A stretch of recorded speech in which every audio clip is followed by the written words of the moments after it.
Joined by Scotland's former First Minister Alex Salmond. Alex Salmond, Ruth Davidson there trying to sort of suggest there may not be a will to push for a new referendum in Scotland. But frankly, why wouldn't Scotland push for a new referendum, given this cataclysmic change to the nature of UK's involvement in Europe? Yes, I thought Ruth Davidson sounded very uncertain, and so she should be, because, of course, only 2 years ago, she actually told people in Scotland that a yes vote for independence would jeopardise our position within the European Union. Now we've found out, less than 2 years later, that it was actually the no vote that jeopardised our position in the European Union. Now, one thing I'm very sure of, the one politician over the next few days will speak with calm authority and will know exactly where she's going and will provide the leadership that's required will be Nicola Sturgeon. Let me ask you this. If Scotland was to have another referendum and was to pull out of the United Kingdom, this all feels like Armageddon, you know?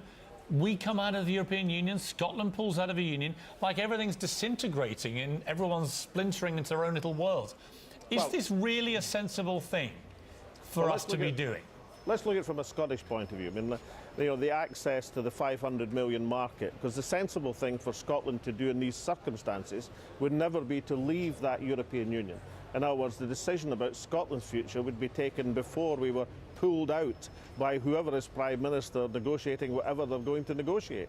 That would be the sensible thing, and that means for companies, for families, for everyone, there is less risk in Scotland, which is going to, one way or another, secure and defend access to that market than there is elsewhere. Now, incidentally, I respect entirely the verdict of the people of England, and by 6%, the people of England decided that they wanted to leave the European Union.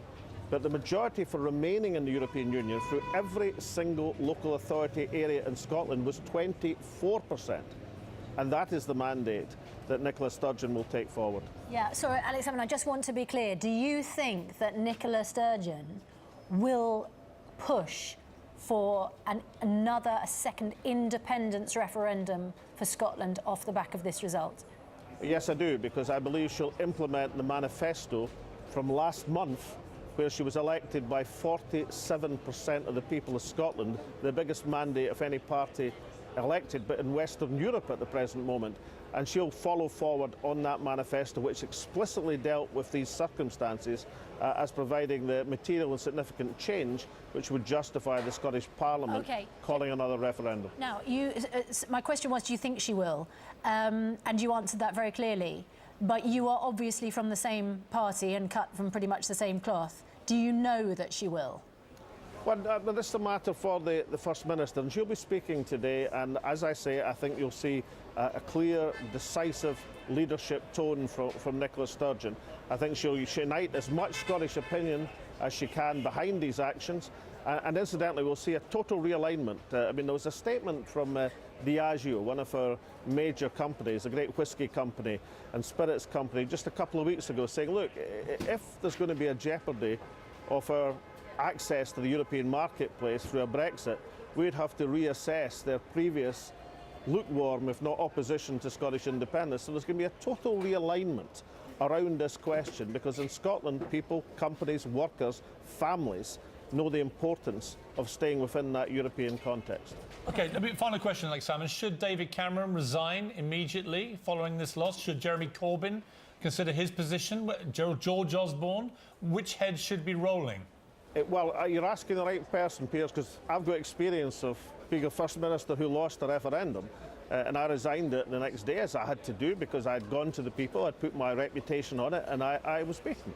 And therefore, I tendered my resignation so that the country and the party could move on very successfully, as it's turned out. And David Cameron's got no choice. Now, he could hang on for a week or two if Boris Johnson allows him to, but that's no way to go out as a Prime Minister. He's gone to the country, he's staked his reputation, he's lost, he must face his responsibilities, he should resign today, take George Osborne with him, and then the Brexiteers, who unfortunately won this referendum, are going to inherit at least this part of the kingdom, and we'll see what kind of job they make of it. I think the country requires fresh leadership to take it in this direction.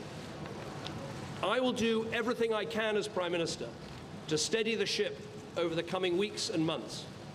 but I do not think it would be right for me to try to be the captain that steers our country